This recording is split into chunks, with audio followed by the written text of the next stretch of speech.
The glass shattered against the marble floor, inches from her feet. Chioma didn't flinch.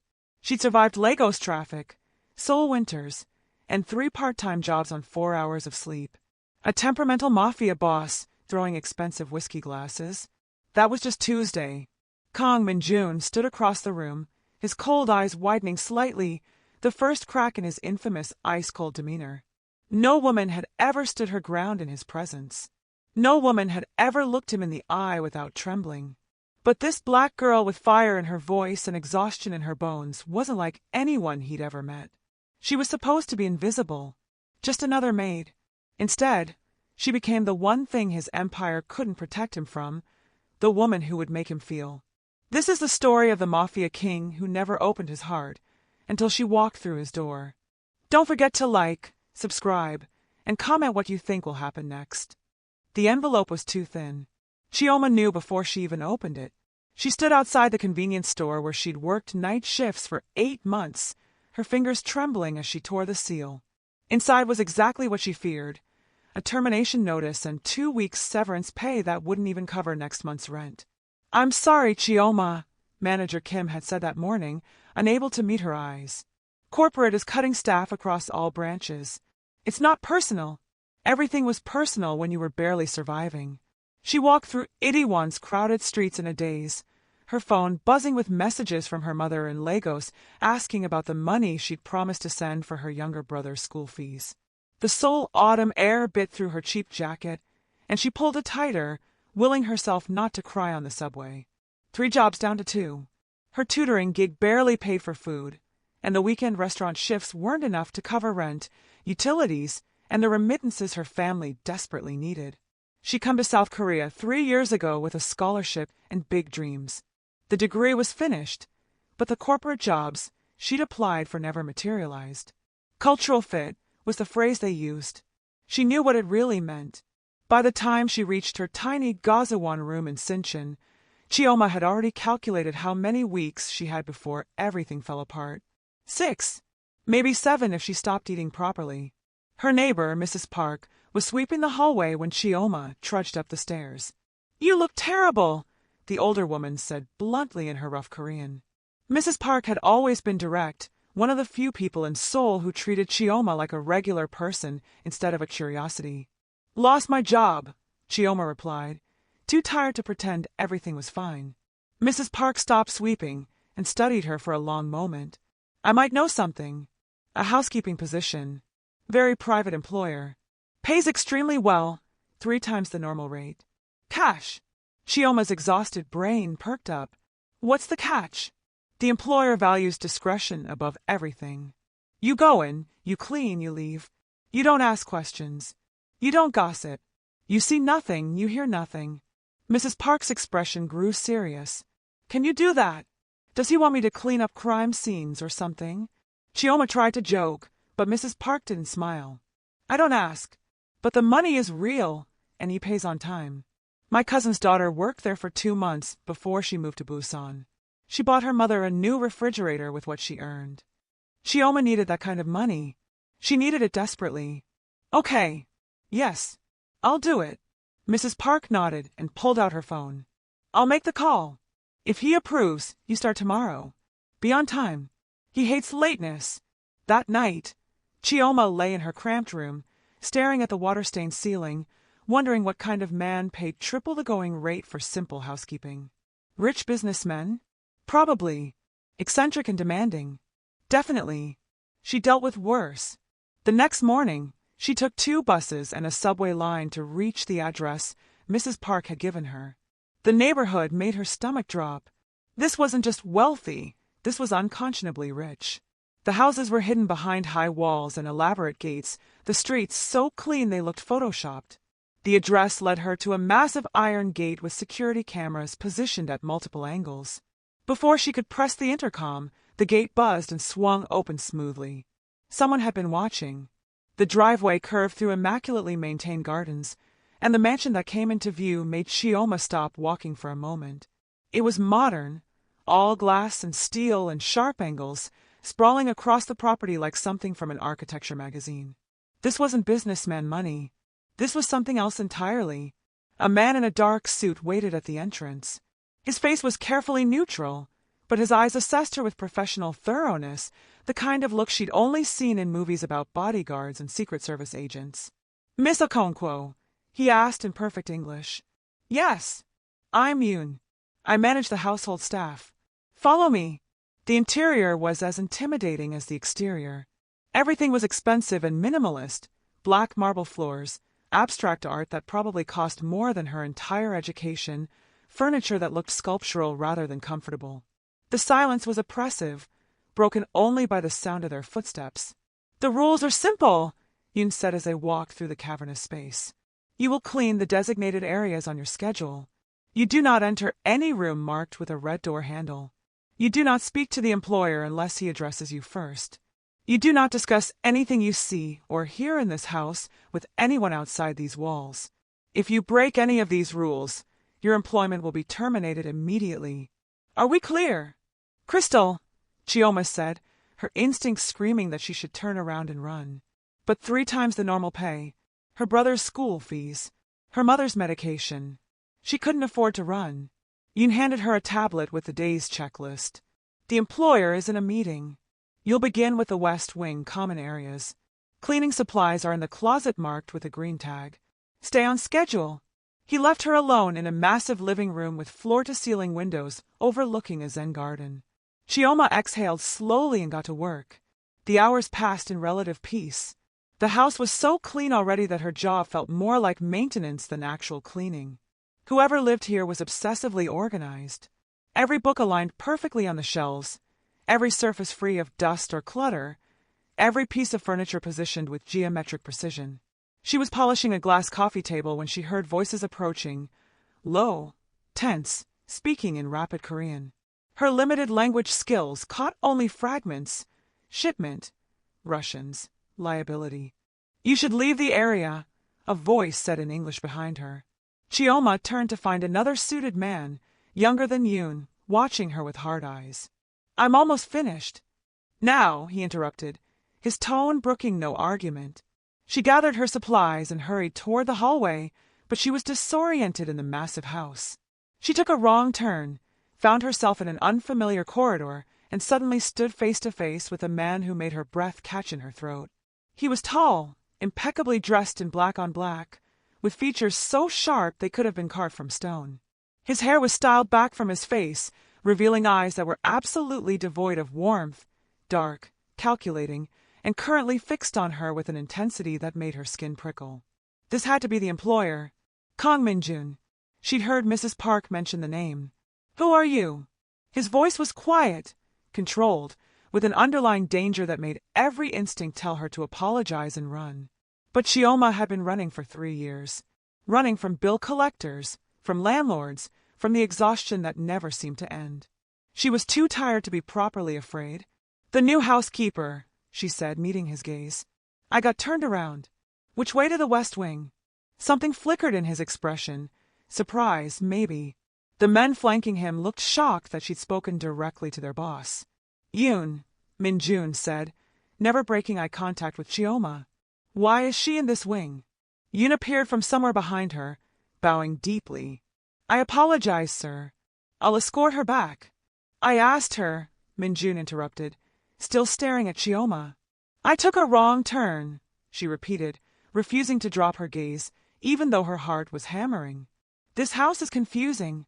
Most people find it terrifying," he said, and there was the slightest edge of something in his voice. Amusement? Testing her? "I find it big," Chioma replied, "and confusing. If you point me toward the West Wing, I'll finish my work and leave." The silence stretched. One of the suited men shifted uncomfortably. Min-jun continued studying her as if she were a puzzle he was trying to solve. "Yoon, adjust her route so this doesn't happen again." Min-jun finally looked away, already dismissing her as he turned toward the other men. "And find out who cleared her for access without a proper orientation." As Yoon led her away quickly, Chioma could feel Min-jun's gaze following her down the hallway. "You're either very brave or very foolish," Yoon muttered once they were out of earshot. "Probably foolish," Chioma admitted, her hands shaking now that the adrenaline was fading. "Who is he?" Someone you don't ask questions about, Yoon said sharply. Remember the rules, Miss Okonkwo. She finished her shift in silence, collected her payment, an envelope of cash that was exactly as promised, and left the mansion as quickly as possible. On the bus ride home, she counted the money 3 times, relief and unease warring in her chest. 1 month of this job, and she could catch up on everything. 2 months, and she'd have a cushion for the first time since arriving in Seoul. She could do this. She could keep her head down, clean, and leave. But that night, she couldn't stop thinking about those cold, dark eyes and the way Kang Min-jun had looked at her like he was seeing something unexpected. Something that didn't fit into his carefully controlled world. The next 2 weeks fell into a routine. Chioma arrived at 8 in the morning, cleaned her designated areas, and left by 3. She rarely saw Min-jun, only glimpses as he moved through the house with his ever-present security detail, always on phone calls that sounded like business but felt like threats. She learned to read the household's rhythms. When the red-handled doors were closed, she avoided those hallways entirely. When multiple black cars filled the circular driveway, she worked faster and quieter. When Yoon's expression was particularly tense, she asked no questions. The other staff members, a cook, a gardener, 2 rotating security teams, barely acknowledged her. She was the outsider, the temporary worker, the foreign woman who didn't fit. But the money kept coming, and Chioma sent it home with a relief that made her eyes burn. Her mother's voice on the phone grew lighter. Her brother sent her photos of his new textbooks. For the first time in years, she could breathe a little easier. Then came the day everything changed. She was cleaning Min-jun's personal study, a room she'd only been cleared to enter that morning after 3 weeks of working in the house. It was the most revealing space she'd encountered. Bookshelves filled with everything from Korean literature to English philosophy, a massive desk with multiple computer monitors, and a wall of windows overlooking Seoul's glittering skyline. Chioma was dusting the bookshelves when a leather-bound volume caught her eye. Things Fall Apart by Chinua Achebe, a Nigerian novel. She couldn't help herself.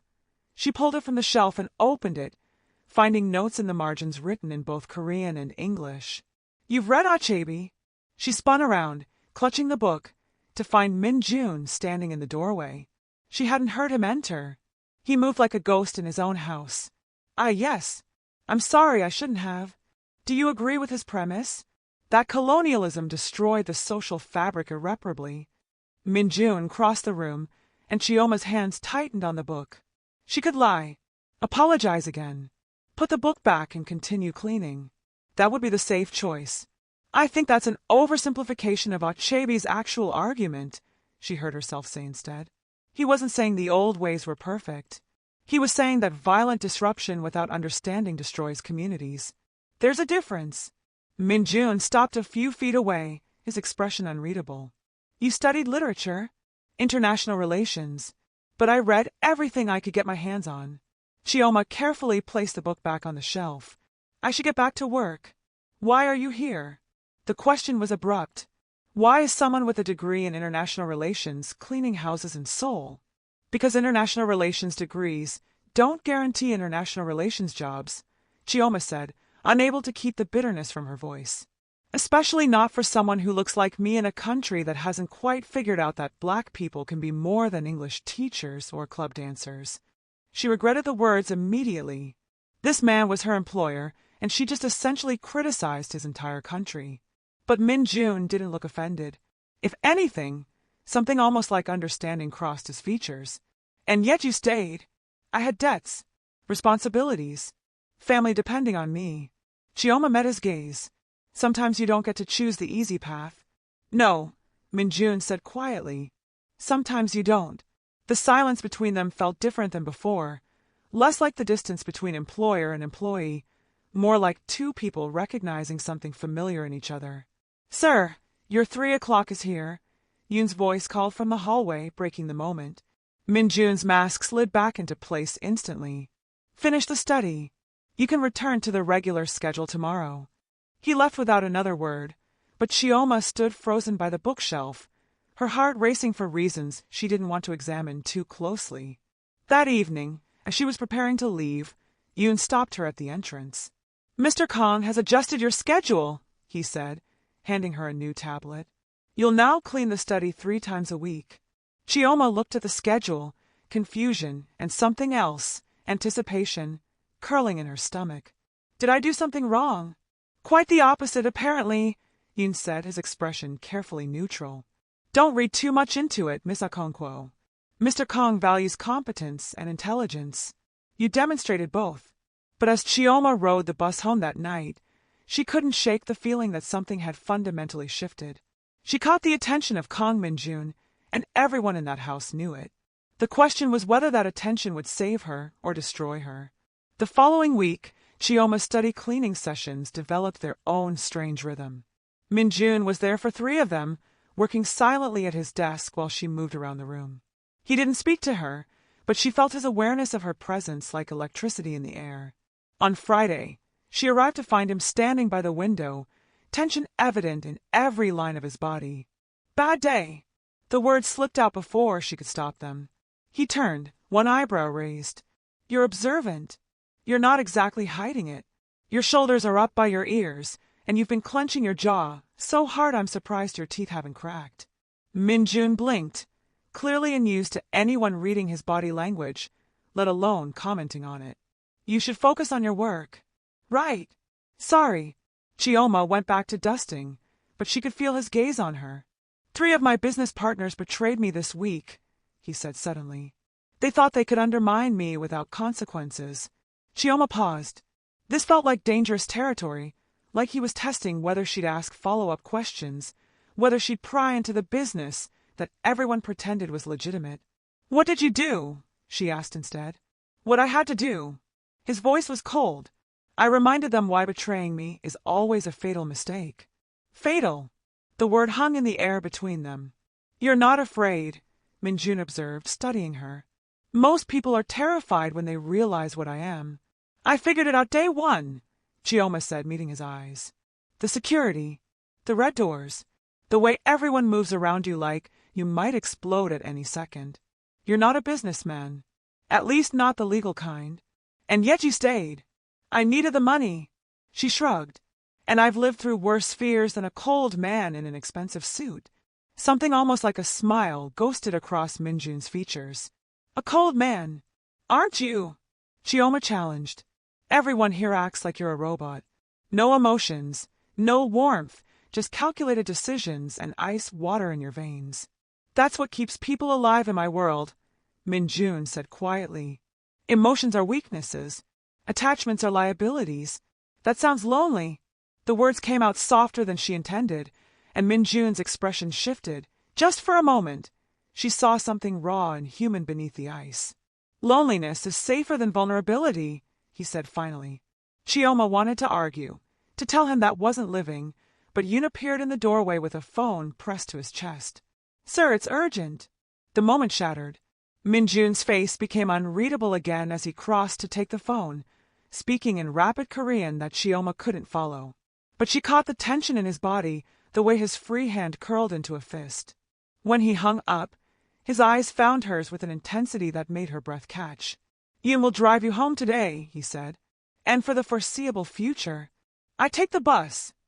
Not anymore. Min-jun's tone left no room for argument. There's been a security concern. Until it's resolved, you'll be escorted. What kind of security concern? Min-jun hesitated, and Chioma saw him weighing how much to tell her. Someone in my organization has been feeding information to rivals. They know about everyone who comes and goes from this house, including you. The implication hit her like ice water. You think I'm in danger because I work here? I'm not taking any chances, Min-jun said. Yoon will ensure you're safe. As Yoon drove her home in silence, Chioma's mind raced. She'd known this job had risks, but she'd assumed they were abstract, things that happened to other people in Min-jun's dangerous world, not to a nobody housekeeper from Nigeria. But Kong Min-jun had just made her safety his personal concern. And judging by the way Yoon's hands were tight on the steering wheel, that meant something significant in their world. She was no longer invisible. And in a Mafia king's household, invisibility had been her only protection. Word count, 3,500, part 1 of 2. Subscribe and hit the notification bell so you don't miss part 2, where Chioma discovers just how deep the danger goes and Minjun's icy control begins to crack in ways that will change both their lives forever. Comment below. Should Chioma run while she still can, or is it already too late?